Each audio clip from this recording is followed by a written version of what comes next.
Hi, everyone, and welcome back to another audience caller episode of the Real Stuff podcast. You might notice I'm in a bit of a different space if you're watching on YouTube, or if you're just listening, you might hear that the audio sounds potentially a little different than normal. This is because we are rearranging the spaces in our house at the moment for baby number 2. And so I'm just recording in my office right now, which is not a closed-in studio. It's a little different in here. It's kind of an echoey room with a lot of glass all around. So apologies in advance if the audio is not top-notch. The other day, a thought came to me and I realized just how taboo of a topic it is and how perfect of an episode this would make for the show. And this topic is gender disappointment.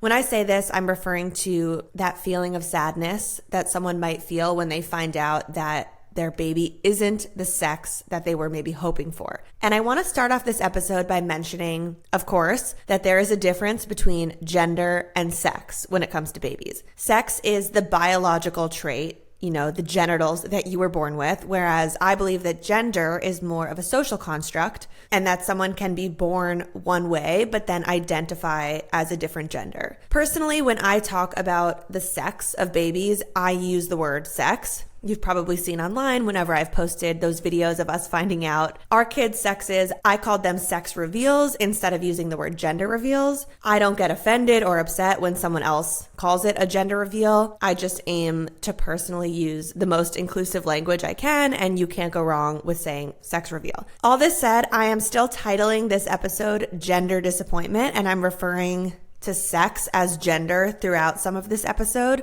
And that is purely because I think the term gender disappointment is the more widely used term that will help people understand what this episode is actually about. I think if I titled this sex disappointment, people would think we were making a video on an entirely different topic. So the other day I posted on my Instagram story and I wrote something like, what's a pretty taboo subject that I hear people talking about a lot in real life, but rarely hear about on the internet? Gender disappointment. At the end of the day, people are told that gender disappointment is selfish and that they should just aspire to have a healthy baby. But I do think that this topic is valid and it's something that impacts a lot of people. Gender disappointment comes in all forms. So some people want to have a specific sex baby first.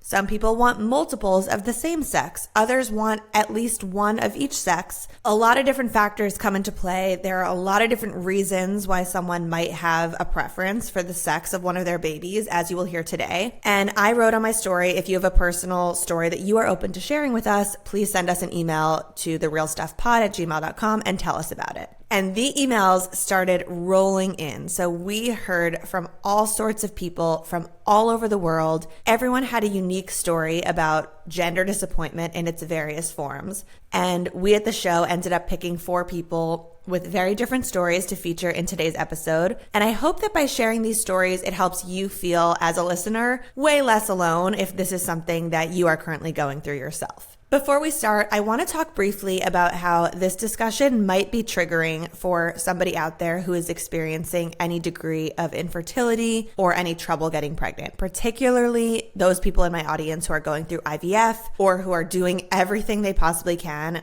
to bring a healthy baby into this world. I can fully understand how people discussing their disappointment over one sex or the other might sound incredibly trivial and actually upsetting to you. So if this is not the time in your life for you to listen to this episode, that is okay. I think at the end of the day, everyone that I spoke to in this episode is aligned that yes, the ultimate most important thing is a healthy baby, and the ability to have a baby at all is the biggest blessing. But I guess try to remember that even when people are in fortunate situations in life, they are still allowed to feel their own feelings and have their own experiences that to someone else might seem very trivial. So we're going to start with caller number 1, and I'm just going to do a brief intro to set everyone up. So this is Carson, and her story of gender disappointment with her own children actually started, as you're going to hear, when she was a child herself. I wanted to share Carson's story because a decent amount of the other stories that I heard revolved around people who wanted to have one of each sex, and Carson's story was a reminder that many people actually prefer to have multiples of the same sex. So here's Carson. I'm from a very large family, to be exact. I have 6 siblings, 5 brothers and 1 sister. I'm the second oldest. So my entire childhood, my mom was pregnant or postpartum. So I was very familiar with like when I became pregnant, the things that were coming, how things kind of worked out. But when I was a child, my mom is super cool. And she was like, I don't want to find out the gender until she was pregnant with twins. So I already had 2 brothers at this point. I was, I think, 6 years old. And she was like, I'm going to find out the gender. Twins are a surprise enough. And I remember, like, I have a very vivid memory in my 6-year-old brain of being like, this is my chance to get a sister. Like, there are 2 babies in there. One is for sure, girl, we can't have 2 boys. And I was at a play date at a friend's house, and my mom called because I was like, you better call me once you find out. Like, do not wait till I come home. She called me at my friend's house, and I was like on the landing of the stairs. I also remember this. And I like held the house phone up to my ear, dating myself. And she was like, it's 2 boys. And I broke out in sobs. It brings up like so much emotion for me, even just retelling the story, because I was like, this was my chance. Like this, they can't be 2 boys. Like I already have 2 brothers. Being 6, you know, we get over things pretty quickly. That's the beauty part of it. But my mom became pregnant 2 more times and added another boy to my family. And then when I was 12, I finally got my sister. So that was like the best day. My sister knows this to this day. Like the best day of my entire life was the day she was born, because I was truly waiting my whole life to have a sister. But at a very young age, I made up my mind, and I was like, if I have the opportunity to start a family, I'm going to have all girls. Like, there's no question. I have so many boys already. Like, there's no way the tides will turn and like the universe is going to give me boys. Like, they gave me all my boys. I'm good to go. Just to go back to when your mom has this sister of yours and you're 12. Yeah. Was she having another baby for you? She honestly, I don't know the answer to that question. I think the way it's always been brought to me throughout my life was she left it up to the universe. Like if that was meant to be, I know that there was like really no family planning involved in the full course of my parents' childbearing years. As weird as most professional we can put this, they just kept like having kids. It was truly crazy. I was grateful because while she was also having kids, this is also the funniest part. I feel I was like going to the library and finding resources for adopting a girl while my mom was actively having children. And were you showing these resources to her? I was like, hey, I found this, like we could apply, we could request specifically a girl. And my mom is literally like 32 weeks pregnant, like with another baby. And she's like, maybe, or we could wait and find out if this is going to be a girl. So despite this 12-year age gap, it sounds like you and your sister are extremely close. Extremely close, yes. It's like the best relationship in the entire world. And I feel like I am hyper fixated still to this day on hopefully one day providing my daughter with a sister. So then you start having your own babies and you get pregnant, and at first it's a girl. Yes, exactly. So you were like, we are right on plan. I'm like, the schedule. Yes, it's all good. We've manifested this. All of this is working. I can't wait to have my daughter and have daughters like that. I also had very influential women in my life, in my adulthood thus far, who have all girls. And I would look at them and connect with them. And I'd be like, that is it. That is what I want. That is what I see. This is going to be my destiny. But destiny ended up being a fantasy. Then you get pregnant with your second. And tell me about the experience of finding out the sex of the second baby. Yeah. So even with my first, when they did tell me she was a girl, I am a skeptic with most things in life. So I'm like, when I see the genitals, we can absolutely like every scan, I'd be like, can you confirm you still see that this is a girl? And they would like laugh at me. So I was the same way with my second. I also had this just gut intuition for both pregnancies. The minute I saw the positive pregnancy test, what the gender was going to be, just something in my gut. When I took that second pregnancy test with my second pregnancy, I saw it and my first thought was, it's a boy. I was like, push that to the back of your mind, Carson. Like, that's not the plan. Like, nobody look over here. We're going to do girl. And everyone, family and friends, as we would tell them, you know, everyone would come with their prediction before we knew. and I would swat away any boys. Some people would be like, I think it's a boy. And I was like, no, it's not. It's absolutely not. It can't be. It's not allowed. Do you see all these boys around me? Like, it's not going to happen. I had a very complicated first pregnancy. Unfortunately, everything did end up great, but we got to do the genetic testing with my first. So we opted in to do it with my second as well, just for precaution and to selfishly learn the gender. And it was August 1st of last year. And I did all my woo-woo things that I like to do. I did like the same thing I did with my daughter when I found out. I like journaled in the morning. I did all the things. I have some crystals, breathing in all the feminine energy I could. And I got the notification August 1st that my results were in. And I opened the email and my whole body was on a different plane energetically. And I read something around the lines of like, reads male. And I just sunk. Like I refreshed the page, I closed it, I logged out, I logged back in. I was like, these are the wrong results. Were you alone? I was all alone. I was like during my workday. It was like probably 10 o'clock in the morning. My firstborn was with our nanny. I was like, there's no way. This can't be correct. This is not a part of the plan. And then the unfurling of like everything from my childhood kind of came to a head at that moment. Called my husband sobbing. So he immediately knew what the situation was and he was extremely supportive. When you were in the process of preconception and you guys were planning for baby number 2, did you do anything during sex or during the ovulation stage to try for a girl specifically? Yes. We took the steps, but we didn't execute, if that makes sense. So I had read things online, and I believe this is true based on the conception of my daughter, about if you, can I get into this here? Like, is this of course. Totally okay? Okay. This is the real stuff, right? It's the real stuff. Go for it. So I had read that when you have sex, try to conceive the day before or a few days before ovulation, you're more likely to have a girl versus like on the day you ovulate. So when we were trying for our second, the day before I was supposed to ovulate, a couple days before, my husband and I got in a fight. And you're like, get in the bed. Yeah. And he was like, not going to happen. And I was like, fair. I don't want you touching me either. Like, whatever. We worked through that fight.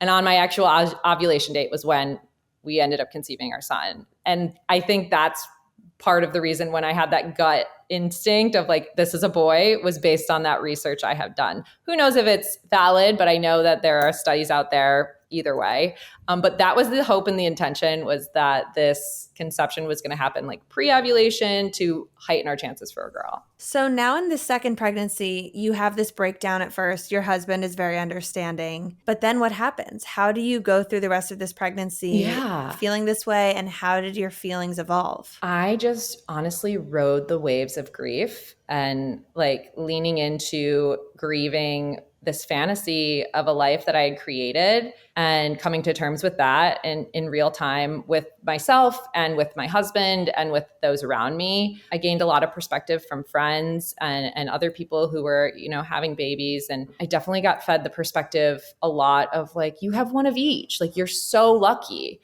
which I definitely recognize that. And I am so blessed. And now I definitely see that. But in the time, I had to really shift my mindset to be like, okay, my daughter is my priority right now and keeping this baby inside of me healthy regardless. So I just need to kind of zero in on that and get to the finish line. And when we get there, we'll figure this all out again. Like we address the feelings as they come because that's all we can do, but taking it day by day, really. Did you feel any sense throughout this pregnancy of guilt about how upset you were feeling? And were other people around you making you feel like your thoughts were silly? Thankfully, no one was making me feel guilty. Like every single person in my life, and I'm so grateful for this, validated my feelings based on my experience. And they were like, this 100% makes sense. And like these people in your life who you've idolized and, you know, become close with, and you see their life with 3 girls, and like, we see you in that role too.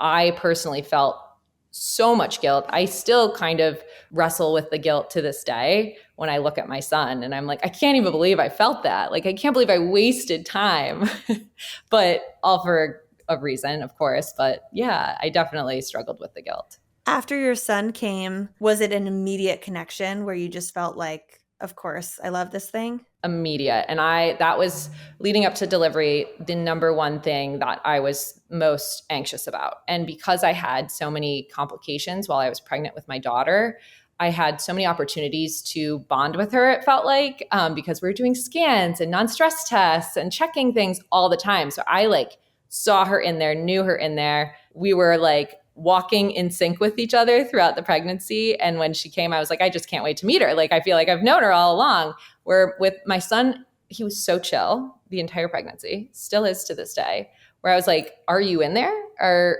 is this real? But yeah, the minute he was born, it like truly immediate connection, which I'm so grateful for. At this point, it sounds like you definitely want to have at least one more kid. Yeah. So say you get pregnant with a third and it's a boy. What happens then? I have a weird feeling that it's going to be a boy if I get pregnant again. I don't know what it is, but I just have this like weird intuition. How many kids are you willing to have to try to give your child, your daughter, a sister? Yes. I'm stopping at 4. Okay. My husband has a different plan, but we'll align on that later. What's your husband's plan? So before we knew the gender of our second baby, I was like, if it is a girl, we can be done. If we have another, cool, but not necessary. But he knew going into number 2, I was like, if it's a boy, we're going for round 3. And he's like, I don't know. Financially, all the obligations that are coming with having a kid during this time, it's a lot and it's scary, to be frank. So basically, if you have another boy, it's going to end up being a push for you to get your husband to agree to try for number 4. Probably. If this experience has taught me anything, that like each little life is so beyond our comprehension. And I just am so thankful and lucky to be someone's mom at the end of the day. So thank you so much, Lucie. I appreciate it. It's now officially part of Milo's nighttime routine to tell us what color Haya vitamin he wants in the morning when he wakes up. We just got our second refill of these vitamins. Thankfully, they came just on time, so we didn't have any days without the vitamins because these are truly Milo's favorite part of the morning. Haya vitamins have no sugar, none of that gummy junk, yet somehow they still taste delicious for kids. These vitamins are loaded up with essential vitamins and minerals to support things like immunity, energy, brain function, and so much more. And when you place your order, Haya sends you this cool refillable yellow bottle, which comes with stickers so your kid can decorate it and make it really their own. And then you get eco-friendly refill packets every month. The Real Stuff team worked out a special deal with the brand for my podcast listeners. You can get 50% off your first order of Haya's best-selling children's vitamins today. That is half off, which is an amazing deal. To claim it, go to hayahealth.com/realstuff. The deal is exclusive to listeners of our show. It's not available on their regular website. So go to HIYAHEALTH.com/realstuff and get started today. On to caller number 2. Now, this particular caller wanted to be kept anonymous, both visually and by name, due to a very controversial decision that she made. And in this episode, we call her Gabby, so I'm going to let you hear from her directly. So we're calling you Gabby today. Hi, Gabby. How are you? Hi, Lucie. How are you? I was really fascinated with your submission because you did something that I actually haven't heard of anyone doing before. And I really want to give you the chance to dive in and tell your story and tell us why you made the decision to do this. Sure. So I had my first son in August of 2021. I found out I was pregnant in December, and I automatically thought that I was having a girl. I come from a family of girls. I have a sister myself. A lot of my cousins are girls, and I automatically thought, I'm so sick, I'm having a girl. Everyone told me I was going to have a girl. And then I had a gender reveal right before my birthday in February, because I was due in August. Balloon pops, and blue confetti comes off of this balloon. It's during COVID, so everyone's on a Google Meet, and I started crying. Immediately. My husband is screaming for joy as he wanted to have a boy so badly. He was convinced we were having a boy the whole time. I was like, no, we're not having a boy. Like, I'm so sick. I have everything related to being a girl. And immediately we turned off the Zoom or the Google Meet in this case.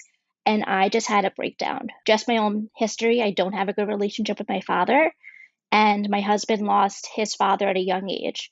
So it was a mix of emotions. And I always knew I wanted to have another child. So I had my kid in August of 2021, and to this day, I still struggle with having a boy. I love my son to death. He's my heart, he's my world, but I've always still had this longing for a girl. I had a conversation with my husband and we wanted to expand our family. I said, hey, like, I don't mind trying this naturally, but I don't know how I would cope if we had another boy. So we decided to look into IVF. And after seeing two different doctors and going through three different egg retrievals, we finally had two healthy girls. And I'm actually pregnant with one of the embryos today. Wow. Well, first of all, congratulations on your Thank you. second pregnancy. How many people were on this Zoom call or on this Google Meet when you were getting upset? My husband has a big family, so I'll say close to 30 to 40 people. As you start crying and, the emotions are flowing and you end the call, are you feeling like other people in your family and the people around you are being judgmental of how you're reacting? Or was everyone sort of aware that this is what you wanted and feeling for you? So I actually had to go in a different room with my mom, and she was the only one understanding of the situation. My husband could not stop beaming. My father could not stop beaming of joy. Of course, we wanted a healthy child, like everyone wants, right? Everybody wants that healthy baby, no matter gender is really not something you think of when you want to have a kid. But my mom was the only one who understood.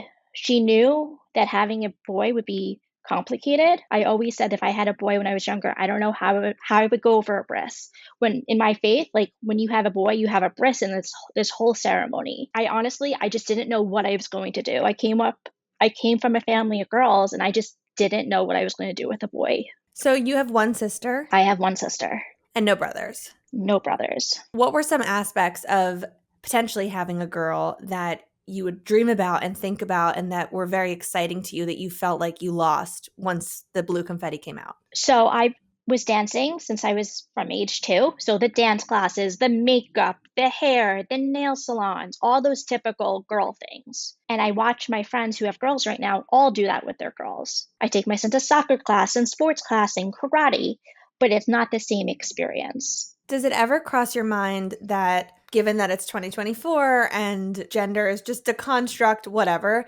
that you theoretically could have a boy or a girl and still do activities that are girly with a boy, or still put a girl in soccer class, for example, but that it doesn't always have to conform to society's stereotype of gender norms? So, interesting question. I don't have a problem with that. I believe my son could be whoever he wants to be, whether it be gender wise, sexual orientation wise. I don't have any issue with that. I come from a more traditional family, and that's not accepted. My husband does not want my son in a dance class. My daughter would be able to do sports, but maybe not karate, for example, which is thought of more of a masculine sport. Maybe she'll do gymnastics or dance instead. So the decision to go through IVF, do you think that if you had gotten pregnant naturally and you found out it was a boy, that it just would have crushed you? As in, do you guys just want to have 2 kids? And so you knew this second child is it for you, your last chance? Yes. So I had a very difficult pregnancy the first time, and I ended up having an unexpected C-section and giving birth 4 weeks early. Because of that traumatic incidents, I only want to have 2 kids. Me and my husband are actually toying with the idea if we do want more kids, we will go through surrogacy, as we do have other embryos stored as of now. Are you comfortable kind of walking us through, given the fact that you needed to do 3 rounds of egg retrieval, what ended up being the final cost of the retrievals and then the actual IVF process? It's expensive. We are paying out of pocket for everything, and it's an expense that we're thankful to be able to have this option. It's a couple $100,000 at least right now, Wow. with all the medications, 3 egg retrievals, the transfer, all my appointments until I go see my OB, which will then trans over in the next couple of weeks or so. You basically are paying a couple $100,000 to get this girl of your dreams. Exactly. And now being pregnant with her, does that feel like it's the best decision you've ever made? I think so. I mean, I'm only 8 weeks pregnant right now, and I'm definitely dealing with all the nausea, vomiting, consistently being exhausted running after a toddler, but I am very happy with my decision. I would not have done anything differently. Do you have any friends in your life who are going through any form of infertility or need to go through the IVF process kind of against their own volition in order to have a child at all that leads you to maybe feel any sense of guilt, or when you talk to them about what you're going through that it just kind of feels strange because your reasoning is so different? Great question. So I have not told a lot of people about my IVF process, which is why I'm being anonymous here. This is more of a private thing for me. I think there is a lot of maybe people would feel negatively about if I did open up to them about why I went through IVF, even though we are paying for this out of pocket and we are doing this for other reasons. I believe people should be able to have kids the way they want to, but unfortunately, we can't change that stereotype. I am actually a social worker myself, and I believe all feelings are valid. So I get it. Like, I am doing shots every other night. I am doing all these hormones. But does that mean I can't have the family I dreamt of because I don't have infertility? I think we're all allowed in this world to have the family or no family if we decide to not have kids. But this is a decision that I'm making for myself. Does any part of you feel a sense of like tampering with fate? I don't even know how to frame that, but like if you were to have gotten pregnant naturally, maybe it would have been a boy. And because you're doing this without, quote, needing to do it, any part of you scared that you're kind of like screwing with nature? That's a really great point because when I approached my husband about doing IVF, he was totally against it. He actually said, why are we playing God? My concern is I always wanted 2 kids. And I said to him, if we're going to have 2 kids, this is the way we're doing it. Otherwise, we're just going to have 1 kid. That was my kind of non-negotiable for him, was that either we're going to have IVF and I will carry the child, or we're going to go through a surrogacy at this point. I'm curious with your son. I know you were saying you still kind of find it difficult that you see your friends with the daughter and, you know, you have the son. Would you say that after he came out, that some of the weight and fears and stress that you felt around being a boy mom dissipated, or did it all really stay there? I want to preference this by saying I love my son. He is my heart. He is my joy. He brings so much light into my life, but I still miss the things I don't get to do as of now. Would you consider yourself to be / have been a very girly girl growing up? 100%. I was doing ice skating. I was in dance. I was huge into makeup into high school. I did all the girl things. What's going to happen if you deliver this girl and just from the start, she is not into any of that stuff? That's okay. And I feel like I have to ask this, but what happens if your girl becomes transgender and wants to be a boy? That's okay. All right. Because you have such a close relationship with your sister and you have another girl embryo, are you feeling inclined to give her a sister? I have to see how this pregnancy goes first and see where life takes us. I'm not sure yet. We haven't made decisions, but we are storing our embryos, both female and males as of now. Fascinating story, and something that I'm so happy this show is able to give all of us a peek into. That story that Gabby just told is not something you hear about every day. I mean, the fact that even Gabby's closest friends don't even know that she's doing this says a lot about A, how taboo this decision is, and B, just how much fear she feels about being judged for it. So please remember in the comments section as you're writing and giving us feedback on the show, let's all try to remain empathetic and open-minded. Caller number 3 is named Ekta, and her story of gender disappointment was fascinating to me because of the fact that it's not even her own disappointment that we are referring to here, but rather her family's disappointment. And they have expressed this to her very clearly. There's a cultural element here underlying everything, and it's a very interesting story, so let's hear from her. So my experience in the piece that I wrote to you about gender disappointment was the fact that my maternal grandma and my mother always wanted a boy. I'm an only child, so that did not work out for my mother. And When I was pregnant first with my baby girl 2 years ago, before we even knew that it's a baby girl, they were, you should have a boy. And I feel like this is not just the cultural aspect from India. I think there are other cultures as well that think that a boy carries the lineage further for a family. So it's just that they are so interested in having a boy child versus, seeing girl child. And there are other emotional aspects of it as well. Like girls usually marry, especially in India, they go off to the husband's house and they usually are separated by the parents.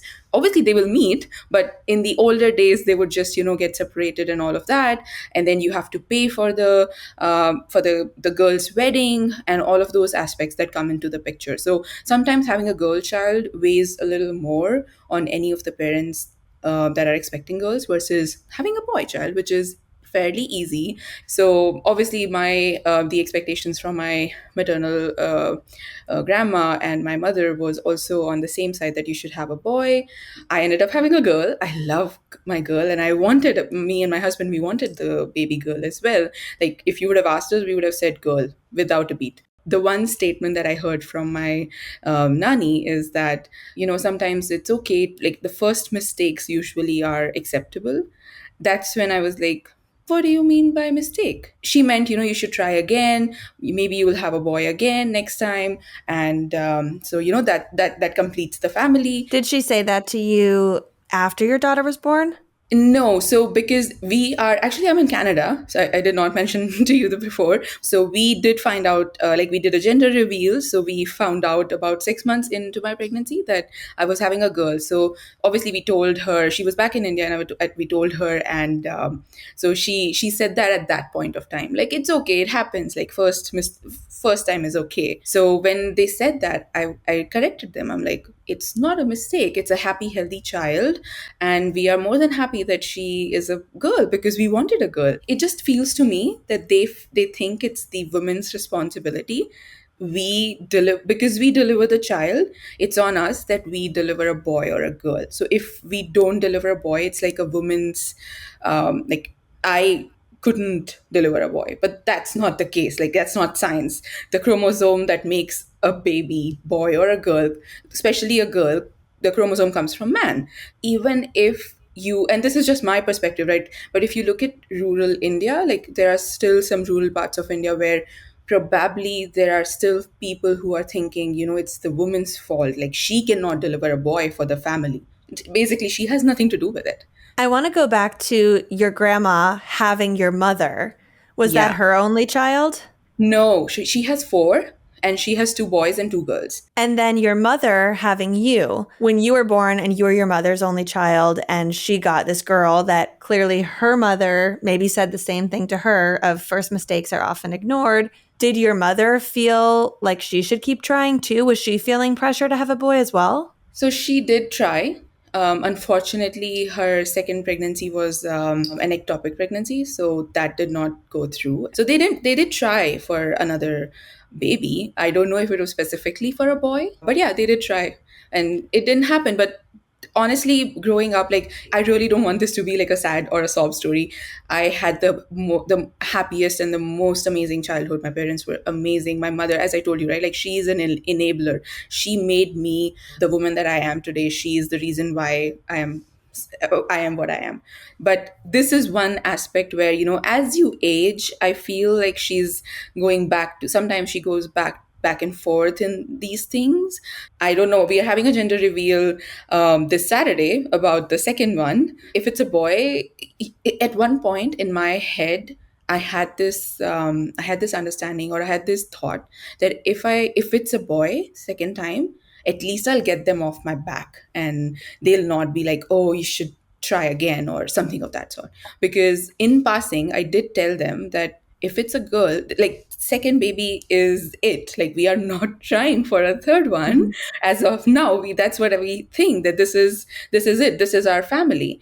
So even if it is a girl, we accept it, and we are more than happy about it. As long as it's a happy, healthy baby, that's all we want. For this second baby, aside from maybe feeling like it would be nice if they were off your back and didn't push you to try to have a third, do you and your husband have any sort of preference about what the sex is, or not at all? we didn't have any preference actually. So when we got but the all my cravings and everything has been completely opposite. My skin's so clear. My first pregnancy, I was like, what's happening to me? That was the that was the thing. But the second pregnancy has been completely different. But we go back and forth. Like we think about the pros and cons. Like if it's a girl, just imagine. I've seen you with your twin. Like just imagine the bond those two sisters will have, because they would just be 2 years apart, and 2 years isn't a big deal. 2 years and some months.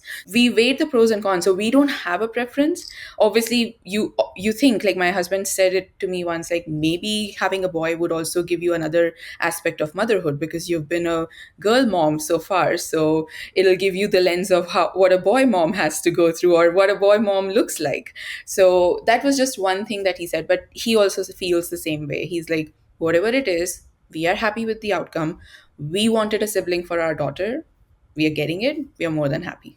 I find it so interesting that there's just this maternal lineage line where the chatter is just all about how good it is to have a boy and how having a girl is kind of the lesser choice. Yet all these words are coming out of the mouths of women. It's just women, women, women who all, I don't know, it feels a little different from, I mean, very different from the United States, where, as you probably know, I mean, I know you're in Canada, but just in this area of the world, I feel like it is a very common thing for women to want girls. Yeah, exactly. Today in India, when you go for the anatomy scan, they would do the anatomy scan, but they cannot legally tell you the sex of the baby. That's not allowed. Like legally, any gynecologist or OBGYN cannot tell you the sex of the baby. And why is that? There's a lot of things that comes along with having to parent a girl child. First and foremost of it is taking the most of the financial aspect of raising her and then marrying her. In India, there was a time where it was just the girl parent who would take the brunt of the financial aspect of the wedding. So that means the fact that Indian weddings are any which ways like 5 days long at the very minimum, and there are so many events, there are so many functions, and they are grand. Like your ideal average wedding would be about 100 to 100 folks, maybe 100 guests. That's basically nothing for Indian weddings. My wedding had about 1,500 guests. And 1,500. I How did do you not even know that many I did not people? know them. Honestly, I did not know all of them. The fact that you have to bear that cost, that's the one that's one How aspect. much did that wedding cost, if you don't mind me asking? I have no recollection of it. Like my father obviously paid for it. I say obviously because that, as I said, right, growing up, that's the norm and that's most of the cycle. Now it's changing absolutely, but that's usually how it was. So my father paid for it. I unfortunately don't know the exact number, but it wasn't cheap, obviously. What kind of family do you come from in terms of wealth? Upper middle, you would say, like we are well off. That's one aspect. The fact that the thinking, the mindset of folks that, boys carry the lineage. Plus, I also feel deep down it's the fact that it's less stress if it's a boy. Girls have to be careful about their own safety, a little more conscious and cognizant of their surroundings. Like I have not seen a girl walking on the street without being aware of what's happening around her. That's just a given. So all of these combined, there was a time where people would actually abort their girl child if they find out that they're having girl child, and usually you find out at around 5 months or 20 weeks, right, which is way too late to have a safe abortion. So the abortion rates were going higher and all of that. So I haven't done complete research, so I should not be speaking on that, but at least this is the understanding that I take away from the fact that in India, legally, it's not allowed to find out the sex of the baby. Do you find that a lot of people in India do specific things during the conception phase and during ovulation to specifically try for a boy? There are some people who would be doing it at least. I know my my nana, she actually told me there are some pills that you can take which can help you with that. And as advanced as science has become, I did not know if there were pills. My midwife from my previous pregnancy told me about the ovulation phase that you specifically talked about. So I knew about that, but I don't know if there are any specific pills that helps you get a boy child or a girl child. I know you're saying that they're very loving and that it was just statements kind of thrown around in passing. It's not like they're looking at you every day and saying, tisk, tisk, cannot believe you had a girl. Yeah. But how does it make you feel? Is there any part of you that does feel like having had a first girl and the potential of you having two girls, would that make you feel inadequate, or I don't know, does it rub off on you in any way? So there was a phase where, because I was just listening to these things back and forth, I suddenly had this thought that, and I think I mentioned this to you before, where I thought that if I have a boy, at least I'll get them off my back. If I find out that I'm actually not having a boy, would I be disappointed right now? No. If I was stayed in that mental state, yes. I think I did kind of feel like, oh no, I'm letting them down again. And then I just stopped that thinking and I'm like, corrected myself. I'm like, what are you talking about? Like, it's not disappointment. It's okay. See, that they are family. As much as I want to change that thinking and as much as I'm vocal about it, that she does not promote that to my younger cousins, I cannot control what they do, what they what they do on a daily basis or what they talk. That's the main problem. So I cannot control too much. The control that I have is how I react to that and how I move on from it, as well as how do I make sure that my younger cousins don't face the same stigma because of this, right? Yes, it did impact me on one particular day where I was feeling a little low on the mood range, and I was a little upset about it, but I quickly came out of it and I was like, I cannot, this is not the direction I want to go into, and I cannot let this thinking take seed into my brain. As much as I cannot command them to think otherwise, I can be a little more convincing and show them that, hey, look, they are so happy. My daughter is able to read ABC. Like, she knows the letters. She can talk so much. She's amazing. She's a gift. So I focus them on those good things instead of letting them fuss over the fact that she's not a boy, or maybe, and I don't even know what gender I have right now. So, well, Ekta, thank you so much for coming on and sharing this. You said your gender reveal is happening on Saturday. yes, it is. So it's currently Wednesday as we're recording this, and I would love, if you wouldn't mind, write to us after your reveal. Yes. Let us know what you're having, and even just one or two sentences about how you actually feel about it in that moment. I can then read it on the show after this interview to fill people in on where we're at. Awesome. I would love to do that. Thank you so much, Lucie. I'm so glad you invited me. Have a great day. We heard back from Ekta after our interview, and it turns out her second baby is another girl. Now, this is a topic for another episode maybe, but I did find it very interesting that her pregnancies have felt so different in her body, yet both were the same sex. So maybe that's a topic for a future episode, because I know people are always trying to figure out the sex of their baby based on symptoms and signs, and no one really knows if it's old wives' tales or actual fact. Everyone feels different during different pregnancies with different sexes. So I found that interesting. She did email us back after the reveal, and here's what her email says. I'm going to read it to you. Hi, Lucie. The reveal was great. The only update I have is that when I told my mom, there weren't major reactions or any verbal statements from her. She just pressed her lips together in the way that you do when your desired outcome is not met, but no other reaction. She hasn't told my Nana yet, though I don't think she's in a hurry to tell her, so I can't say for sure what that reaction would be. Overall, my in-laws and everyone else is very happy. We are so eager to meet our little girl and for my daughter to meet her little sister. Thank you for checking in with me and giving me the opportunity to raise this point with you and your audience. Thank you, Ekta, for coming on and for following up. If you have a baby of your own, or if you know anyone who's having a baby soon, the best possible gift that you can give is Magnetic Me onesie. I give these onesies as a gift to everyone I know who's having a newborn because they are simply the comfiest and softest material, plus the magnetic closures are a game changer for parents. They make dressing time quick and easy. No more snaps. Don't even get me started with buttons. No buttons. It's even easier than zippers. For your 5,000 diaper changes a day, I promise they come in handy. They just pop open and closed magnetically. The material is so soft, so stretchy, it's sustainable, and they have the cutest prints designed by female artists around the world. We are loving using the onesies that we remember using with Milo for Coco and taking the same photos of them wearing the same pajamas. So high quality that they've lasted so well for 3 years. If you have a baby or if you know anyone who had one recently, this is the best possible buy. Go to magneticme.com today. New customers will get 15% off your first order. Don't wait, that's magneticme.com. And now let's move on to our fourth and final guest today, Alyssa. We were really drawn to Alyssa's story because of the fact that she is going through the gender disappointment in her pregnancy right now, live on this call with us. So let's hear from her.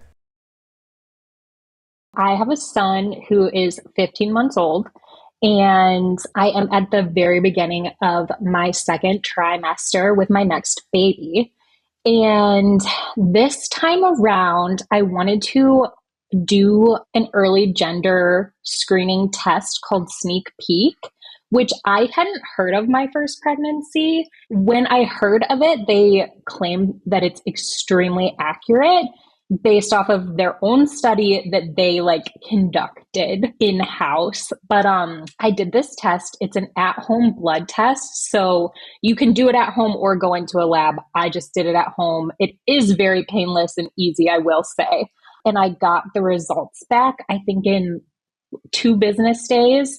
And it said I was having another boy. And instantly I went down a very deep rabbit hole of Sneak Peek accuracy, like threads on Reddit, threads on every single forum, because there are a ton of stories where it's incorrect, either from the sample being contaminated or honestly just tons of stories of it just being wrong, like taking it too early and it couldn't detect the chromosomes in the blood. When I wrote into you, I did not know for sure, but I knew I was going to do my NIPT testing a few weeks later. So those 2 weeks, or maybe 3, were excruciating and honestly terrible for my mental health. I want to go back first to when you had your first. Before you found out the sex of that baby, did you have a clear preference that you wanted to have a girl? Yeah, absolutely. My dad passed away before I was pregnant, but I was with him when he passed. And I literally told him, send me a girl. Oh my that gosh. was the kind of vibes. Do you come from a family of girls or do you have sisters? No, I actually come from a family of 2, and I have an older brother who is 6 years older than me. Really, we almost both grew up kind of like only children because we had such a huge gap where we were never really in the same phase of life until now that we're adults. We're very close. And how early in your life do you remember kind of envisioning being a girl mom? I think from probably day one, because I don't know if you relate to this, but I didn't have any boy baby dolls. Maybe I had one. I think I always strongly identified with feminine energy. And I was voted most feminine in my high school graduating class. I think for me, that has a lot to do with the strong preference because, so I'm a therapist, in my own working life. So I've done a lot of psychoanalyzing myself. And I think when people experience gender disappointment, they're really either trying to recreate their family dynamic that they had, if they had a positive family dynamic, or they're trying to escape a negative family dynamic and have a different, set of sexes between siblings. And then the one that resonates with me is just the identification with the self, which I hate that that's the one that I identify with because I'm oh my gosh, what does this mean about me? But it's just the truth. I really enjoy the girly stuff. I have that strong feminine energy. I just don't think I would feel this way if I were a tomboy. So that has been a learning experience for me through this process. So what was it like finding out that your first was a boy? So we waited until the 20-week ultrasound to find out. But actually, when we found out, he was screened for having a thickened nuchal fold, which is one of those specifiers for Down syndrome, which he ended up not having. But that whole appointment, I had totally romanticized. I was this is so exciting. We're going to get to see him and get to see everything. And then you get put in a room with just a Kleenex box on a table waiting for a doctor to come and talk to you. And my husband and I were this is not good. I felt we needed some good news. So they had written it down in an envelope. And then I was even more upset. So it kind of backfired. But honestly, at the time, the healthy baby idea was really so much more important to me. So I was like, okay, it's a boy, but also I know I want to have more kids. I want to have at least 2 kids. So this isn't my only chance. And after he came out and you enter into motherhood with him, did you feel any sense of, wow, I really had nothing to worry about. I love him right away. You know, I feel instantly connected to him. Or have you gone through the first 14 to 15 months of his life kind of wishing that you had had a girl? I kind of think both things can be true. Classic therapist answer, but I just think that I love him so much and am extremely bonded with him. But do I feel jealous when I see people dressing their baby in super cute stuff that wasn't so hard to find on the internet? I think that I wouldn't trade him, obviously, and I love who he is.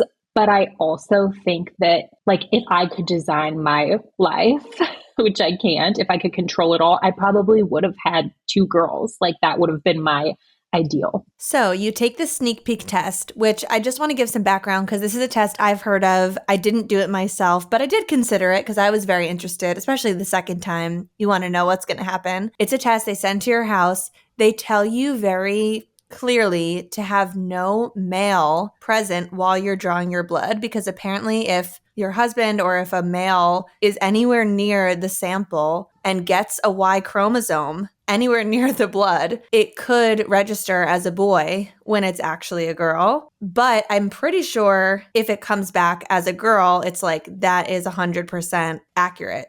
Or maybe not 100%, but it's less likely to be wrong if it's telling you it's a girl. Whereas if it tells you it's a boy, it could be something was screwed up or it could be a boy. So you get the results of this back. Where were you when you opened the sneak peek results? It was the middle of the night and I was waking up to use the bathroom, and I knew that we were getting them soon and they had promised me them that day, and I wasn't going to stay up all night waiting for it. So I was like, okay, I'm just going to go to sleep. In the morning, I'll read, the email. And then middle of the night, I see the email and I'm like, okay, obviously I'm going to open it. And I open it and see the little boy explosion of the blue paint or whatever that they have on their little infographic. And I roll over and I'm like, honey, it's a boy.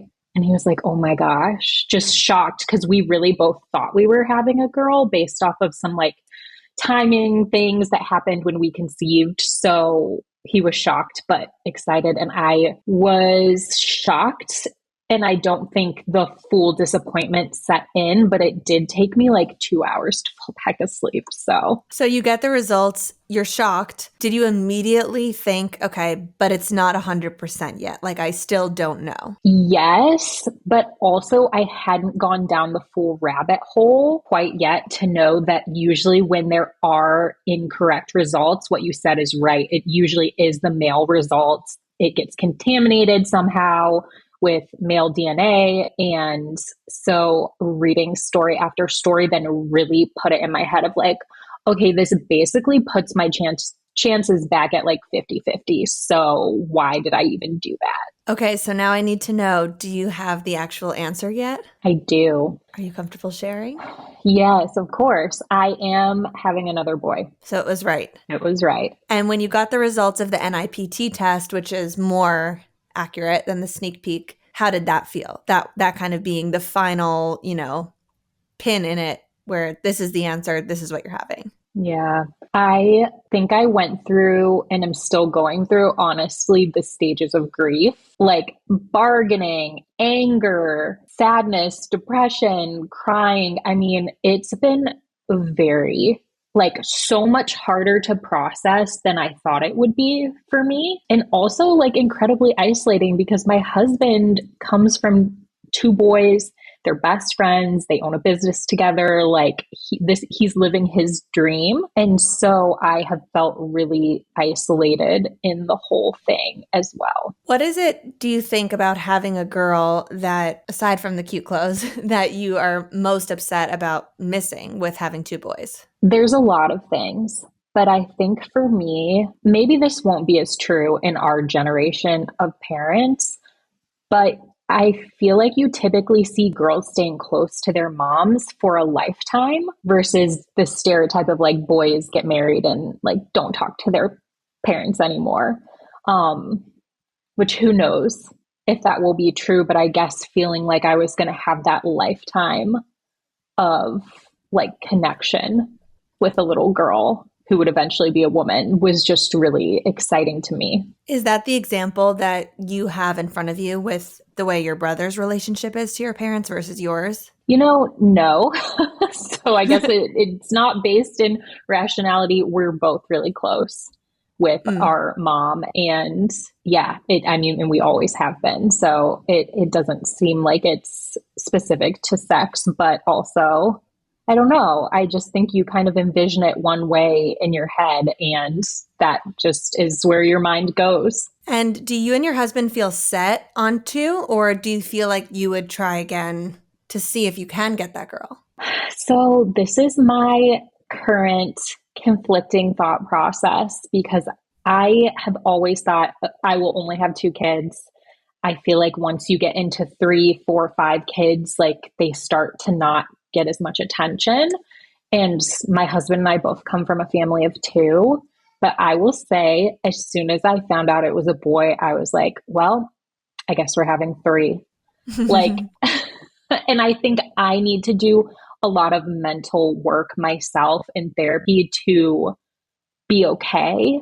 Like, I don't want to relive this experience. If I were to have a 3rd boy, I need to be okay with that. And I think this experience has taught me a lot about myself, and I don't want to have a 3rd child. I always said I will not have a 3rd child just to try for a certain sex, because that seems really unfair and I don't want to be resentful. But I also would be honest with myself that like that would probably be the reasoning behind it. And I think that that's okay. I think we see tons of people that that's how their families are made, but 3 definitely pushes you over the edge with a lot of things like cars, house, all the things. So it's a huge decision. Money. Yes. Exactly. And being a therapist, it sounds like you've done and continue to do a lot of introspective work around this. And I mean, even just using the term stages of grief to describe what you're going through, it seems like you're very in it and aware of what's happening inside of you. When you reflect on how you feel and you actually look at it from an outside perspective, do you feel comfortable talking about this grief and this disappointment with people in your life and with your friends, and maybe specifically with people who are struggling with fertility in some sort of way? Do you feel bad telling them that you're upset about having one sex versus the other? All of my close community knows me very well and knew that I was hoping for a girl. And luckily, no one in my life like had a huge preference. My husband like wanted me to get the girl for myself, but I think he really wanted 2 boys to mimic his own family unit. My mom was like, I love, the son I already have so much, her grandson, like I would love to have another one of him, or a girl would be amazing too. So I never felt pressured in that way, but I definitely would never bring this up with someone struggling with infertility issues. I don't have anyone in my super close circle that is dealing with fertility, but in my own therapy work, like I do work with clients that have fertility issues. And, it is like something that I know some things about on the clinical side. And it makes me feel kind of like I'm a monster for having the preference, because I feel like healthy baby above all. I'm sure other people you're interviewing are saying that, like, you feel bad that you're not just happy that you have a healthy baby. Like when I got my NIPT results, it was all low risk. That's the whole point of that test. The point isn't even to find out the sex of the baby. But the one thing that has really comforted me through all of this, and especially as a second-time mom, is thinking about the fact that it's not natural to know the sex of your baby in advance. And biologically, the hormones and the things that happen during and after birth, and even with breastfeeding and all of that, bond you to your baby. And this is like a pretty new thing, especially with something like Sneak Peek, where you can know at 6 weeks and then build that up in your head your entire pregnancy. I mean, of course, I want to know too, so no shade to anyone, but it has made me feel better, actually, that thought where like it can still be something I want, but also like my baby's not here. I haven't met them, and this isn't necessarily like how things are even meant to be processed in the, world of birthing and mothering. Well, thank you so much for coming on. This was really insightful. And I'm happy you caveated it with, of course, everyone wants a healthy baby. And I'm going to be caveating this entire episode with that, obviously, because that's everyone's goal at the end of the day. But it doesn't take away the fact that